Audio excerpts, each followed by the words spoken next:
So hi guys welcome to my channel. இதெல்லாம் என்ன செடி பார்த்தீங்கன்னா, என் அண்ணன் ஏதோ போட்ட செடி இதெல்லாம்.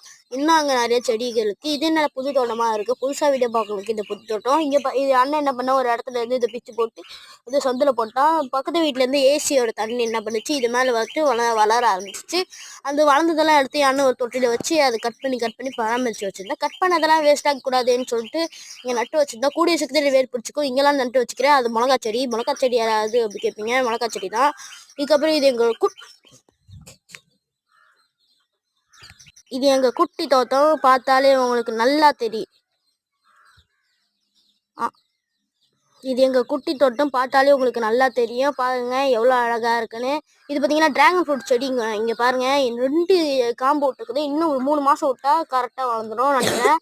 இது பார்த்தீங்கன்னா இங்கே இருக்கிற தோட்டங்கள். இது வாடாமல்லி நிறைய நம்ம காமிச்சிருக்கோம். இது பார்த்தீங்கன்னா இந்த தென்னை மரம் இருக்குங்களா, அது பாருங்க. தென்னை மரத்தை இப்படி வளர்ந்துருக்கு. அது சூப்பரா இருக்கு பார்க்கவே. இந்த தென்னை மரமும் அப்படி வளர ஆரம்பிக்க போது நினைக்கிறேன். இது கொஞ்சம் நல்லா வந்துருக்கு. அங்கே பாருங்க சோளம். போன வீடியோ நான் கண்டிப்பாக சோளம் காமிச்சிருப்பேன். போன வீடியோ குழந்தைங்க கொஞ்சமாக போனேன்.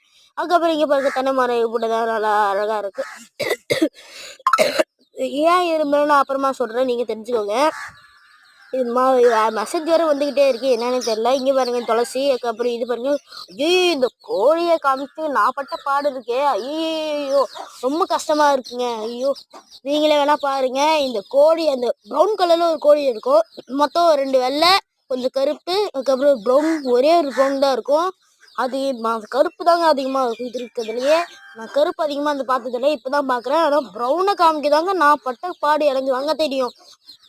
நான் உங்களுக்கு இந்த கோழிக்கு பார்த்தீங்கன்னா அது லெஃப்டில் கடைசியில் ப்ரௌன் இருக்குது. அது நான் வீடியோ எடுக்க முடியும் என் கண்ணுக்கு தெரியல. இப்போ பார்த்தீங்கன்னா வாய்ஸ் கொடுக்க முடியும் என் கண்ணுக்கு தெரியுது. நான் வீடியோவில் எடுக்கும்போது நான் இப்படி குடிஞ்சு மேலே ஏறி பார்த்தேன். அது நல்லா அப்போ தெரிஞ்சுது. ஆனால் வீடியோ எடுக்க முடிக்க பார்த்தா அது தெரியவே இல்லை. அது கலரும் அந்த இந்த கலரும் நல்லா ஒட்டி போச்சு. பாருங்க நீங்களே பாருங்க. அந்த கோழியோட சந்தில் இருக்கு. ரொம்ப கஷ்டமாயிடுச்சு. எப்படி இது எடுக்க போறோம்.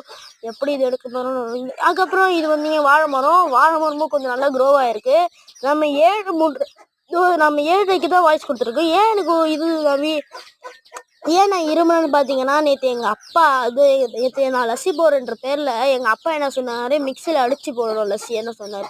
அப்படின்னோரம் வந்து அது குடிப்பாங்களே, அதான் லஸ்ஸின்னு சொன்னார். நானும் அவரை நம்பி மிக்சி எதுக்கு தேவையில்லாமல் கரண்ட் வேஸ்ட் பண்ண, நம்ம டம்ளாரில் அடித்து குடிப்போமேன்னு சொல்லிட்டு டம்ளாரில் அடித்து குடிச்சு டம்ளாரை அடிச்சுட்டேன். நிறைய வந்துருச்சு. ஐஸ் வாட்டர் கொஞ்சம் ஊற்றி திரும்ப ஒரு அடி அடித்து குடிச்சிட்டு கொஞ்சம் நேரம் கடிச்சு லொக்குன்னு இருவ ஆரம்பிச்சிட்டேன். அதுக்கப்புறம் என்னடா லொக்குன்னு இருந்துக்கிட்ட லஸ்ஸியோட வேலையை காமிச்சு. அவ்வளோதான் இந்த வீடியோ பிடிச்சிருக்கேன்.